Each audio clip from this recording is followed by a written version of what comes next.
After a weekend of democratic ululations, the key questions of security or lack thereof rise again. At last, APC convention holds. Party stalwarts congratulate the new helmsman, urge him to hit the ground running. Also on political update today, opposition parties thump their chests ahead of off-cycle elections this year and the 2023 general elections. We also have this and more on our lineup today. So many things we'll talk about. I'm Fisai Ogunfoye. Welcome.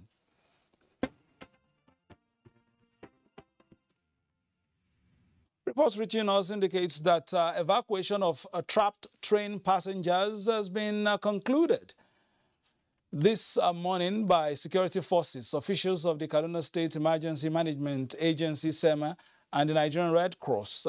Passengers who sustained injuries and other fatalities have been moved to hospitals. The passengers were evacuated from different hard-to-reach areas in the rocky locations in Audujogom off Kaduna Abuja Road. Joining us now on the program is Kabiru Adamu, a security expert. Thank you for joining us at this time. Before we go on the program, let's just ask you this question. Did this surprise you at all, the incident from yesterday night? Unfortunately, no, Isayo. I wasn't surprised for the simple reason that the location has been one that constantly has been receiving this type of incidents. And not too long ago, in fact, over the weekend, at the airport, which is also very close to that location, there was an attempt to violate the integrity of the airport. So clearly, there has been repeated instances where these gunmen have attempted to attack targets within that location. In fact, if you draw a cycle around Rigasa area, including the airport, you'll find out that there is consistently locations that are being targeted by these gunmen, as it were. Okay, but because time is not too much of my friend on the show, I need to ask you now, how can we secure this solid transport infrastructure going forward? Or do we just down tools and go back to the road? Not at all. It's a combination of technology and human resources. So for technology, for instance, we can install sensors that would indicate any time the integrity of the facility is being violated. And then for humans, especially the communities that are living around that location, we can incorporate them into the security architecture. Now, I heard the Commissioner of Homeland Security in Kaduna State Government mentioning that. But so we need to look at how well that has been done. It's impossible for people to move. You know, the attackers moved from wherever it was they were hiding. They came to the track, laid IEDs on the track. Somebody somewhere saw them. How come that person did not make the relevant calls? And then, of course, once we know something has affected the track, the best thing to do is to stop the train from, reaching that point, so that investigators will go and find out what it is. If it's something dangerous, they would now take care of it before the train reaches that point. So there are several layers that should have been put in place, and I believe that with will and effort and resources, those things can be done, and in which case the train service will now be made secure and safe for Nigerians. In terms of response, before I let you go, in terms of response time, how would you want to rate response time this time around to this emergency?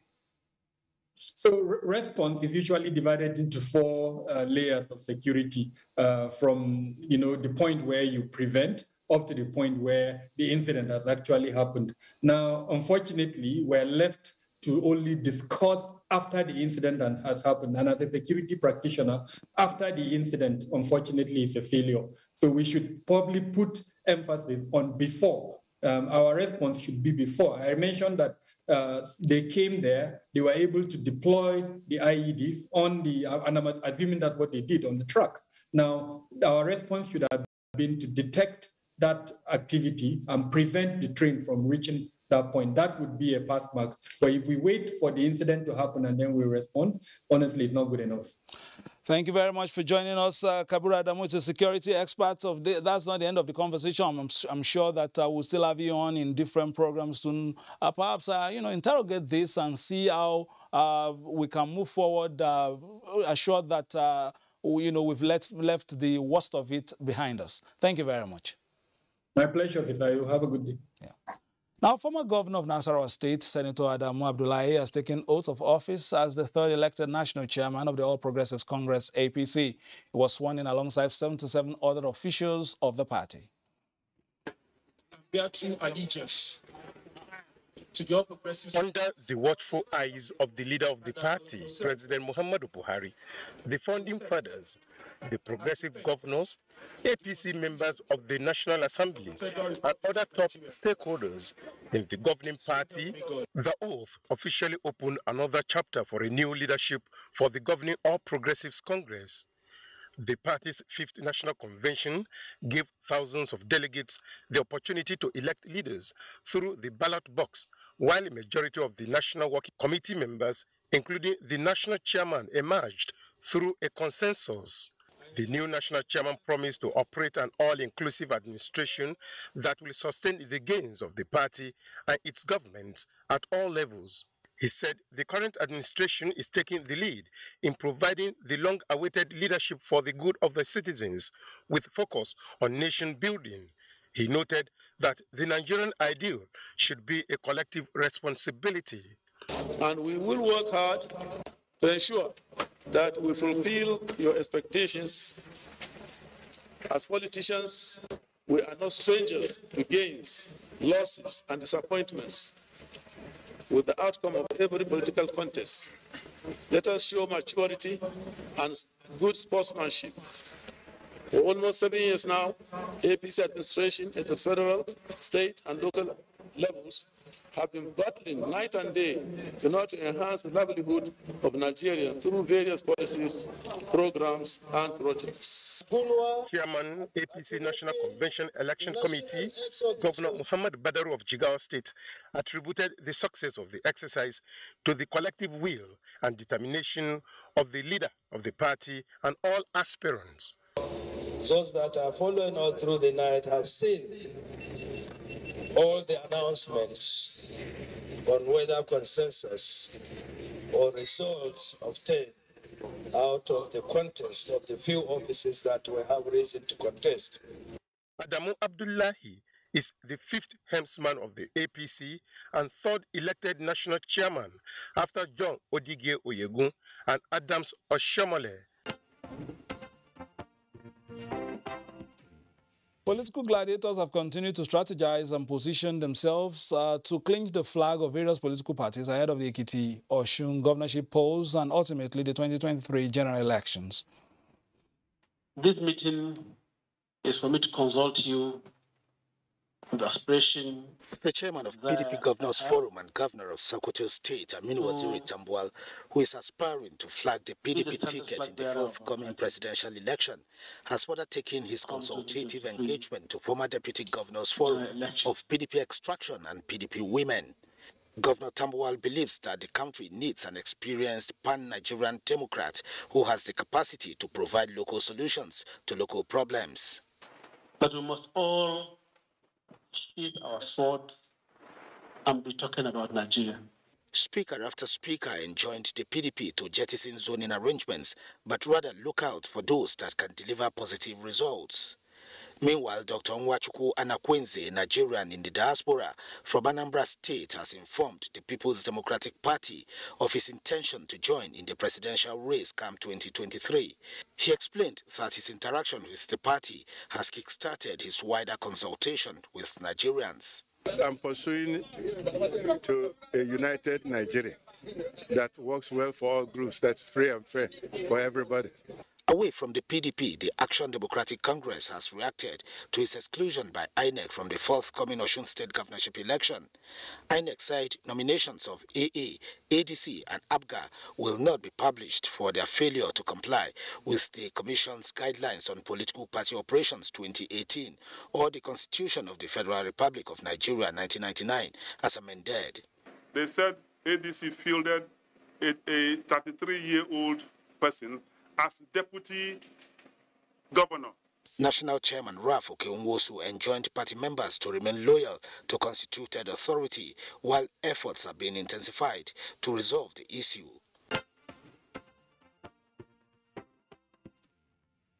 Governor Nyesom Wike has declared his intention to run for president. He made his declaration when he met with the governor of Benue State, Samuel Otom, and stakeholders of the PDP in that state. Obvious that I'm going to run for the presidency of this country. I'm declaring for the first time in Benue State because of my special relationship with them. People are not suspected, but let it be known today. And on behalf of these people, I want to assure you that we'll work with you. We'll continue to pray until you're able to realize your dream. Former Cross River State Governor Donald Duke, Senator Abamoro, and the state chairman of PDP, John Ngbede, extol the virtues of truthfulness, courage, selfless leadership, benevolence, and forthrightness of Governor Wike and assured him of their unflinching support. Benue is the first state where Governor Wike has made consultation and declared his interest to run for the presidency in 2023. All right, many logos, many flags, many intentions, one office. Joining us is Prince Bola Martins, a politician and, of course, a member of the All Progressives Congress. Let me first welcome you and congratulate you on the successful conduct of the much-anticipated convention over the weekend. Thank you, and thank you for having me here. All right, now, the convention has come and gone, and you have new helmsmen now driving the party. But what would be your expectation in terms of, what they should be doing, the low-hanging fruits, what they should be doing immediately as they assume office? Well, I think they should start doing now that I believe that the new chairman will do is to bring together all factions that have been having issues even before now, our ability to bring them together, and most importantly, work with the founding fathers of the party. This is very, very important. The new national chairman can work with the founding fathers and all the warring factions. I believe that things will begin to work in the right direction. I think that's the first thing they should do. Perhaps my first question should have been, are you stronger after the convention or weaker? Well, I would tell you we are stronger. This is the reason, but because before we, went into the convention itself, yeah, I'm sure you're aware of a lot of issues coming up. People, some people are not comfortable, some people are comfortable. President Muhammadu Buhari did the right thing. I mean, I'm not surprised because I know the president has the capacity to make things right. And that was exactly what he did by bringing the founding fathers together. The same thing the president did is what I will expect the new chairman to do, bringing the founding fathers of the party together to be able to, put things together. If he's able to do that, now we are stronger. Just to answer your question, we are stronger because the people are beginning to come together. All the wounds, the process of healing them has already begun. It's just for the national chairman to make sure that the founding fathers are not left behind. Because we were able to win in 2015, we were able to win the presidential election because the founding fathers were not pushed aside. They were the ones who made it happen, even fighting against the incumbent. So it was difficult, but because there was cohesion, they worked together. We should understand something. This party APC was formed by 4 different parties and groups, if I may use that word. One is the CPC led by President Muhammadu Buhari. The other one was led by Asiwaju Ahmed Tinubu, ACN. Another one was led by Senator Richard Sokorucha, ABGA. And the other fourth group was also like that. So these are the people that form the party. These people came together with their structure into the party. So it's always easier. I think you missed Dr. Abdullahi also in that mix in terms of the founding fathers. But if we want to go in this direction, I want to to perhaps put some direction in that discussion, and that is the fact that you are the ruling party. There used to be this question they used to ask, a musician used to ask in the 80s, which way Nigeria? Now, where are we going? And now that we have, the leadership in place, next, probably people will be expecting, perhaps after the off-cycle elections, will be the primaries. So where are we going in terms of the direction of, perhaps thinking about a flag bearer or whatever? Where are we going now? So many masquerades coming in, including in other parties, as we saw in those clips. And now, it's the home run to 2023. So how are we thinking about that, especially within the party circles? Well, I think the first thing that my party, APC, should look at first is the aspect of justice and fairness.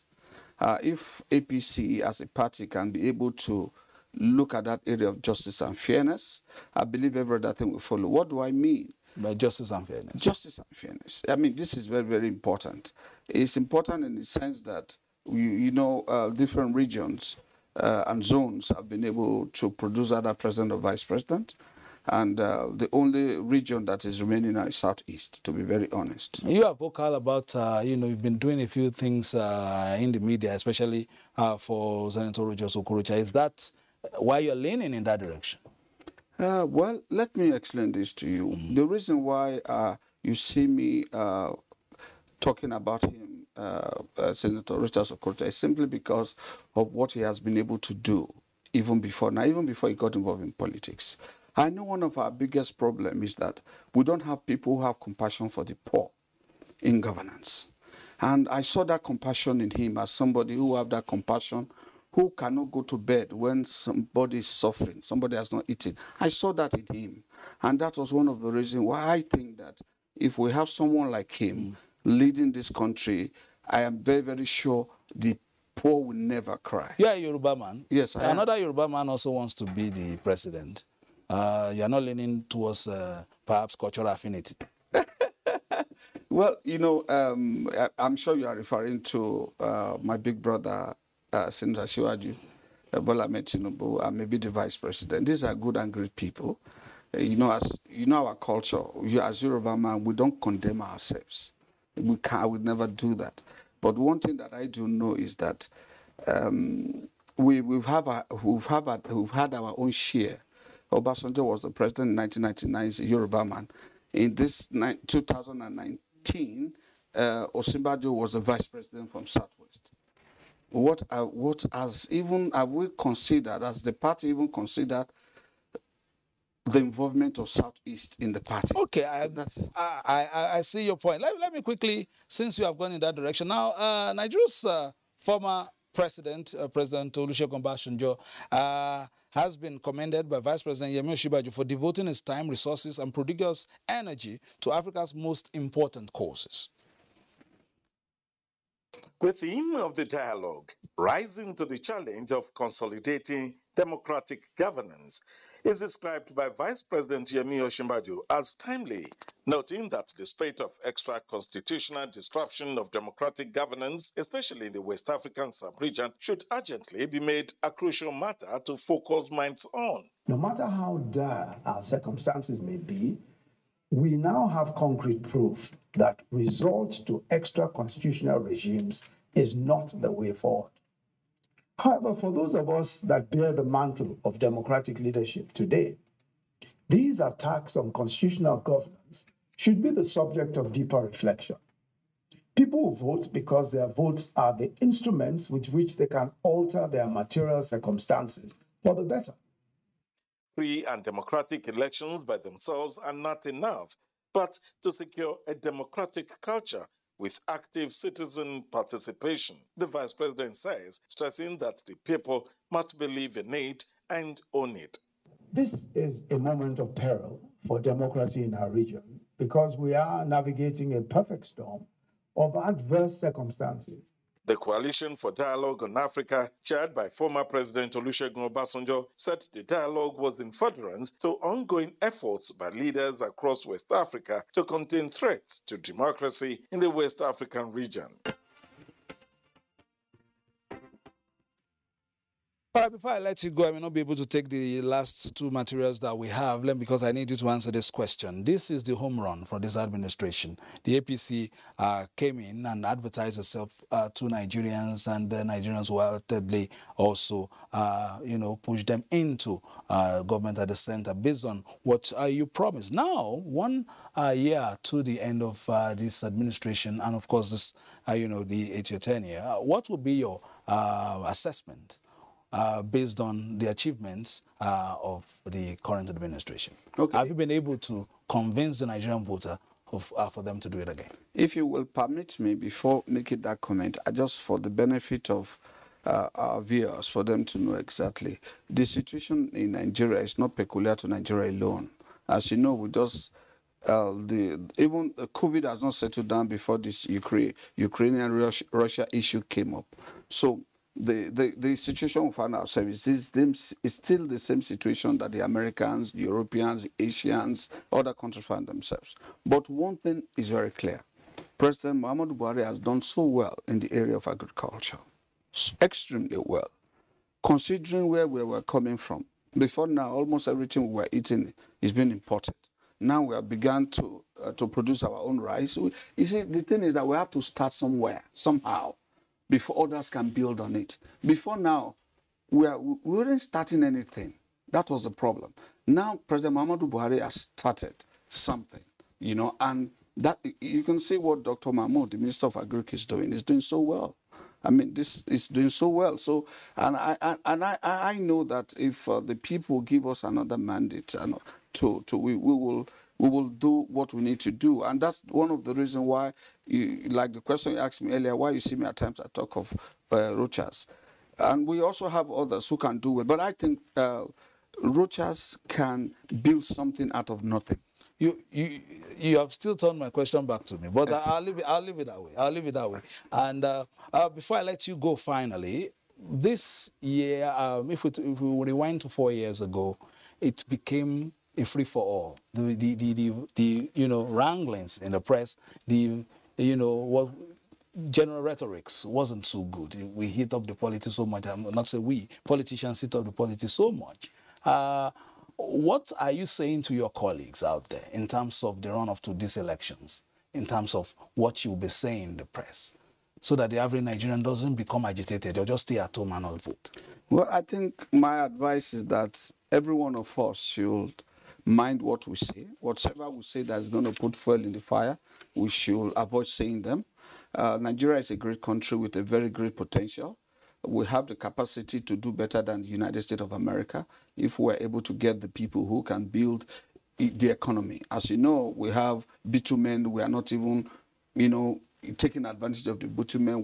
We have iron ore. We are not taking advantage of it. We have copper ore. We have so many in the north. We have so many things in the south. We have so many things. They are still under the ground. Can you imagine that? With all this potential, they are still up to today that I'm talking to you. They are still under the ground. Where I'm from Ayeka in Ondo State. We are virtually sitting on bitumen. But it's just there under the ground. So I know we have potentials. It's just for us to get the kind of candidate or the kind of president that can help us to get this thing out so that it not become a dream. All right, because NTA covers everywhere. When you talk about Ayeka, you are talking about Ayeka next to Bodigo. Yes. I'm correct. All right, that's the program for today. We've had Prince Ebola Martins, a politician and a member of the All Progressive Congress today. And of course, we've had you for being a part of the program, as well as Kabiru Adamu, to give us an insight on some of our security issues and how we can forestall for the occurrence of such issues. My name is Fisai Ogunfi, always urging you to play your politics for the greater good and also get hooked on the Nigerian Television Authority, where we give you undiluted news, reviews, previews, and interviews. Bye-bye now.